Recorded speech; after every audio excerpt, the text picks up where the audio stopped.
Hello students, welcome back to your favorite channel, that is Physics Kalashala. So ఈ రోజు వీడియోలో మనం రేపటి నుంచి జరిగే సర్టిఫికేట్ వెరిఫికేషన్కి ఏ డాక్యుమెంట్స్ ఉండాలి. సో క్విక్గా ఒకసారి చెక్ లిస్ట్ అయితే చూద్దాం. సో దీనికంటే ముందు అందరూ స్టూడెంట్స్ కూడా స్లాట్ అయితే బుక్ చేశారు అనే అనుకుంటున్నాను.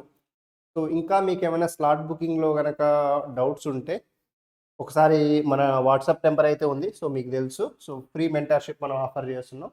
So you can just contact me. So almost ఒక 50-60 స్టూడెంట్స్వి నేనే బుక్ చేశాను స్లాట్స్. నిన్నటి నుంచి అదే పనిగా పెట్టుకొని చాలామంది వాట్సాప్లో మెసేజ్ చేయడం వల్ల. సో ఇంకెవరికైనా డౌట్ ఉన్నా కూడా సో నా ఫ్రీ టైంలో డెఫినెట్గా చేస్తాను. ఎవరైనా డౌట్ ఉంటే సో ఒకసారి చేయండి. సో క్విక్గా మనం ఒకసారి చెక్ లిస్ట్ అయితే చూద్దాం. ఏ డాక్యుమెంట్స్ రేపు క్యారీ చేయాలి, సో దట్ మనకు ఒకసారి హెల్ప్ లైన్ సెంటర్కి వెళ్ళిన తర్వాత టెన్షన్ లేకుండా ఉంటుంది. సో మళ్ళీ మీరు ఎక్కడి నుంచో దూరం నుంచి మీ హెల్ప్ లైన్ సెంటర్కి వెళ్తారు, అంటే మీ ఇంటి దగ్గర నుంచి హెల్ప్ లైన్ సెంటర్ దూరంలో ఉండవచ్చు. సో టక్కున ఏదైనా మర్చిపోయినా కూడా మళ్ళీ తిరిగి రావాలంటే సో లేట్ అవుతుంది. కాబట్టి సో ఒకసారి కరెక్ట్గా చెక్ లిస్ట్ని మనం ఒకసారి చెక్ చేసుకోండి. ఓకే. సో ఇంకొంతమంది స్టూడెంట్స్ చాలామంది నాకు పర్సనల్గా మెసేజ్ చేస్తున్న వాళ్ళు, సార్ నాకు ఇట్లా మా ఫాదర్ నేమ్ దీంట్లో జీ ఉంది, మళ్ళీ వేరే సర్టిఫికేట్ ఏమో పూర్తి పేరు ఉంది, ఇంటి పేరు ఉంది, ఇక్కడేమో జస్ట్ ఇనిషియల్ జీ అని ఉంది. ఇలాంటి చిన్న చిన్న కరెక్షన్స్ ఏవైతే ఉన్నాయో సో ఆ కరెక్షన్స్ కనుక మీరు చేపించినట్లయితే సబ్మిట్ చేయండి, ఆ స్లిప్ సబ్మిట్ చేయండి. సో ఇంకా ఇన్కమ్ సర్టిఫికేట్, కొంతమంది స్టూడెంట్స్కి ఇన్కమ్ సర్టిఫికేట్ రాలేదంటున్నారు, కొంతమంది ఈడబ్ల్యూఎస్ సర్టిఫికేట్ రాలేదంటున్నారు. సో నేను అప్లై చేశాను సార్, ఇంకా మీ రాలేదు అని అడుగుతున్నారు. సో మీరేం చేయండి అని అంటే, సో మీరు అప్లై చేసిన స్లిప్ ఉంటుంది కదా, ఆ స్లిప్ని ప్రొవైడ్ చేయండి. ఓకేనా, హెల్ప్ లైన్ సెంటర్లో. సో ఇట్లా కొన్ని రకరకాల డౌట్స్ అయితే స్టూడెంట్స్లో ఉన్నాయి. సో వాటన్నిటిని మీరు ఒకసారి హెల్ప్ లైన్ సెంటర్కి వెళ్ళిన తర్వాత సో మీకు అక్కడ ఏమైనా సర్టిఫికేట్ కనుక మిస్ అయిందనుకోండి, సో మీకు మళ్ళీ నెక్స్ట్ డే అట్లా టైం ఇస్తారు. సో మళ్ళీ ఒక రోజు రమ్మని. సో మీరు అక్కడ క్లియర్గా తెలుసుకొని రండి, మీ దాంట్లో మీ డాక్యుమెంట్స్లో ఏమైనా మిస్టేక్స్ ఉంటే, చిన్న చిన్న మిస్టేక్స్. చాలామంది స్టూడెంట్స్ సో బోనఫైడ్స్లో నా దగ్గర జీరాక్స్ ఉంది సార్ అంటున్నారు. సో లేదంటే బోనఫైడ్స్లో నేమ్ డిఫరెంట్ ఉంది సార్, టీసీలో మళ్ళీ నేమ్ డిఫరెంట్ ఉంది, ఆధార్ కార్డులో ఎంసెట్ హాల్ టికెట్ నెంబర్ ఆ ర్యాంక్ కార్డులో నేమ్స్ డిఫరెంట్ ఉన్నాయి సార్. సో ఇట్లా కొన్ని డౌట్స్ని మీరు హెల్ప్ లైన్ సెంటర్లో క్లియర్ చేసుకొని రావచ్చు. సో మీకు కొంచెం టైం అయితే ఇస్తారు. ఆ రోజు ఏదన్నా మీ సర్టిఫికేట్ కొంచెం ప్రాబ్లం అయినా సరే సో మళ్ళీ కరెక్ట్ది ప్రొవైడ్ చేయమని టైం ఇస్తారు, అండ్ దానికి సొల్యూషన్ కూడా మీకు చెప్తారు. ఓకేనా. సో దాని గురించి మీరు వరీ అవ్వకండి. సో బట్ దానికంటే ముందు సో అసలు మీరు కంపల్సరీ క్యారీ చేయాల్సిన డాక్యుమెంట్స్ ఏంటి అన్నది ఒకసారి క్విక్గా చెక్ లిస్ట్ చూద్దాం. సో మీ ర్యాంక్ కార్డు, సో ఈ ర్యాంక్ కార్డు మీరు ఏదో థర్డ్ పార్టీ వెబ్సైట్ నుంచి డౌన్లోడ్ చేసుకోకుండా సో టీజీ ఏప్సెట్ మన అఫీషియల్ వెబ్సైట్లో నుంచి మీ రైట్ సైడ్ మీ ఫోటో ఉండాలి, ర్యాంక్ ఉండాలి, మీ కేటగిరీ ఉండాలి. సో అది అఫీషియల్ ర్యాంక్ కార్డ్ అనమాట. సో దాని ప్రింట్అవుట్ తీసుకోండి. ఓకేనా. సో అలానే 10th క్లాస్ మెమో కంపల్సరీ. ఇక్కడ స్టూడెంట్స్కి ఉన్న డౌట్స్ ఏంటంటే, సార్ నేను నాది షార్ట్ మెమో వేరే ఊర్లో ఉంది, మా అక్క తీసుకెళ్ళిపోయింది అని మెసేజ్ చేసిన స్టూడెంట్స్ ఉన్నారు. సో అందుకే వాళ్ళ కోసం చెప్తున్నా. సో మీ దగ్గర లాంగ్ మెమో ఉంటే లాంగ్ మెమో తీసుకెళ్ళండి, అది బెటర్ యాక్చువల్గా. సో లేదు అని అంటే షార్ట్ మెమో ఉన్నా కూడా దే యాక్సెప్ట్ ఇట్. ఓకేనా, బెటర్ టేక్ లాంగ్ మెమో. ఓకేనా. సో ఇక స్టడీ కండక్ట్ ఆర్ బోనఫైడ్స్, డెఫినెట్గా 6th to 12th మీ స్టడీ కండక్ట్ ఆర్ బోనఫైడ్స్ డెఫినెట్గా తీసుకెళ్ళాలి, స్టడీ సర్టిఫికేట్స్. ఓకేనా. సో మీరు 6th 7th ఒక స్కూల్లో చదివారు, ఆ స్కూల్లో నుంచి 2 స్టడీ కండక్ట్లు, లేదు 8th 9th వేరే స్కూల్లో, మళ్ళీ 10th వేరే స్కూల్లో, ఇట్లా 3 స్కూల్స్లో మీరు చదివితే 3 డిఫరెంట్ స్టడీ సర్టిఫికేట్స్ తీసుకోవాలి.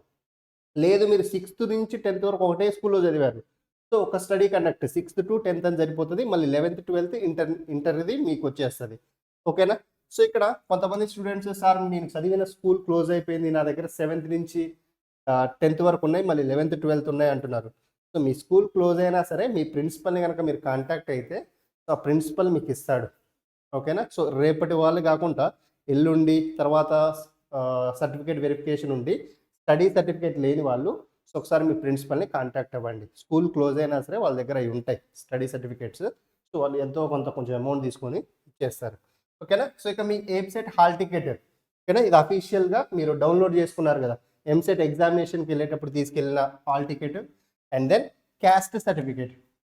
సో ఇక్కడ క్యాస్ట్ సర్టిఫికేట్ జనరల్గా మీకు లాస్ట్ 1 or 2 years 3 years అయినా ప్రాబ్లం లేదు.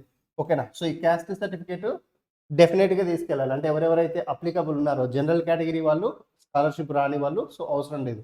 బట్ ఎవరైతే 10,000 ర్యాంక్ బిలో ఉన్నారు, లేదంటే పార్షియల్ ఫీ రియంబర్స్మెంట్కి ఎలిజిబిలిటీ ఉన్నారు అనుకోండి. సో వాళ్ళు డెఫినెట్గా క్యాస్ట్ సర్టిఫికేట్ క్యారీ చేయండి. సో బీసీసీ వాళ్ళైతే బీసీసీ, బీసీఈ మైనార్టీ సర్టిఫికేట్ కానీ, సో ఏదైతే అది క్యాస్ట్ సర్టిఫికేట్ తీసుకెళ్ళండి. Okay. And income certificate. So income certificate అన్నది జనరల్గా 1 జనవరి తర్వాత ఉండాలి. 1 జనవరి 2025 తర్వాత తీపిచ్చిన ఇన్కమ్ సర్టిఫికేట్ తీసుకెళ్ళండి. ఓకేనా. సో దీంట్లో మళ్ళీ డిఫరెంట్ కేటగిరీస్ ఉంటాయి మీకు. సో ఇక్కడ రాశాను చూడండి. సో ఇక్కడ మైనార్టీ వాళ్ళైతే మైనార్టీ సర్టిఫికేట్, సో మళ్ళీ ఈడబ్ల్యూఎస్ ఓసీ వాళ్ళు, సో ఈడబ్ల్యూఎస్ ఎవరైతే ఎలిజిబుల్ ఉన్నారో ఆ ఈడబ్ల్యూఎస్ సర్టిఫికేట్ తీసుకెళ్లాల్సి ఉంటుంది. సో ఇవి మీకు caste certificate and income certificate గురించి. సో ఇక నెక్స్ట్ వచ్చేసరికి మనకి intermediate second year hall ticket number. So only ఆ నెంబర్ ఉంటే సరిపోద్ది. మీ ఎంసెట్ హాల్ టికెట్లో ఉంటుంది ఆ రిజిస్ట్రేషన్ సర్టిఫికేట్లో. అండ్ దెన్ సో మీ ఇంటర్ మార్క్స్ మెమో ఉండాలి డెఫినెట్గా. And then transfer certificate, TC డెఫినెట్గా కాలేజ్లో నుంచి వెళ్ళి మీ టీసీ తీసుకోండి. కొంతమంది స్టూడెంట్స్ మా కాలేజ్లో ఇవ్వట్లేదు సార్ అంటున్నారు. సో ఇస్తారు డెఫినెట్గా. మీరు ఏదైనా ఫీజు కట్టకపోయి ఉండొచ్చు అక్కడ కాలేజ్లో. ఒకసారి ఆ ఫీజు ఏదైనా క్లియర్ చేసుకొని ఆ ట్రాన్స్ఫర్ సర్టిఫికేట్ తీసుకోండి. ఓకేనా.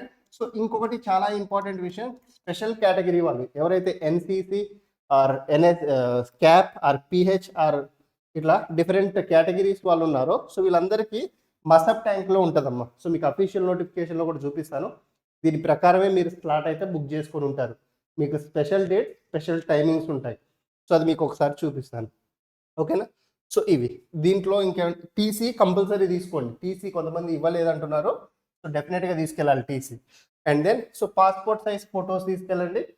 సో అండ్ దెన్ ఇక్కడ సార్ నేను ఎంసెట్ టైంలో పెట్టిన పాస్ ఫొటోస్ కావాలా, లేదంటే కొత్తవైనా పర్లేదా అంటే, సో అవి ఉంటే అవి తీసుకెళ్ళండి బెటర్, లేదంటే ఇప్పటివైనా పర్లేదు. Okay. So Aadhaar card. So ఈ ఆధార్ కార్డులో సో మీ నేము అండ్ 10th క్లాస్ మెమోలో అండ్ ఇంటర్మీడియట్ టీసీలో సేమ్ ఉండేటట్లు చూసుకోండి.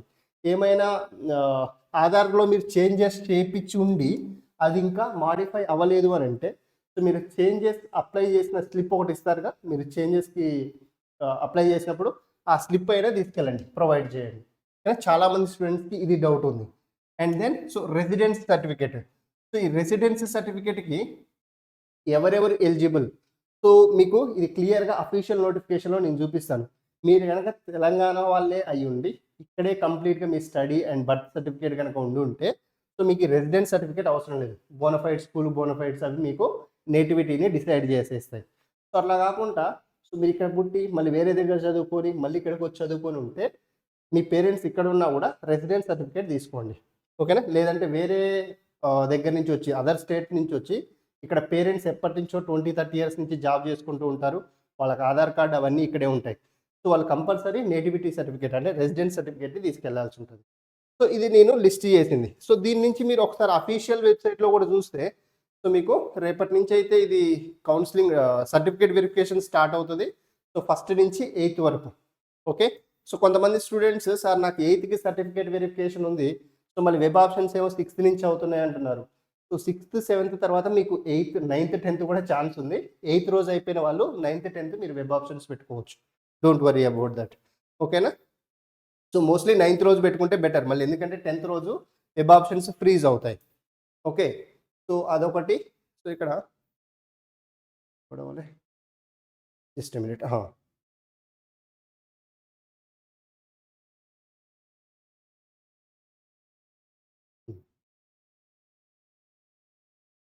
సో మీకు ఒకసారి నేను ఆ పీడిఎఫ్ అటాచ్ చేస్తాను. సో ఇక్కడ మిస్ అయింది, అఫీషియల్ వెబ్సైట్లో ఉన్నది, అదొకసారి నేను అటాచ్ చేస్తాను. ఓకేనా. సో ఈ డాక్యుమెంట్స్ అయితే డెఫినెట్గా తీసుకెళ్ళండి. అండ్ ఇంకా డీటెయిల్ ఇన్ఫర్మేషన్ మీకు నోటిఫికేషన్ దాంట్లో ఉంది, అది నేను మీకు డిస్క్రిప్షన్లో అటాచ్ చేస్తాను. సో ఇన్ఫర్మేషన్ని మీ ఫ్రెండ్స్కి కూడా షేర్ చేయండి, సో దట్ సో వాళ్ళు కూడా హెల్ప్ లైన్ సెంటర్కి అన్ని తీసుకొని వెళ్తారు, మళ్ళీ అక్కడికి వెళ్ళి కంగారు పడుకుంటూ ఉంటారు. ఓకేనా. So thank you guys, thank you so much. Will meet in the next video. So till then keep studying. All the very best. Bye.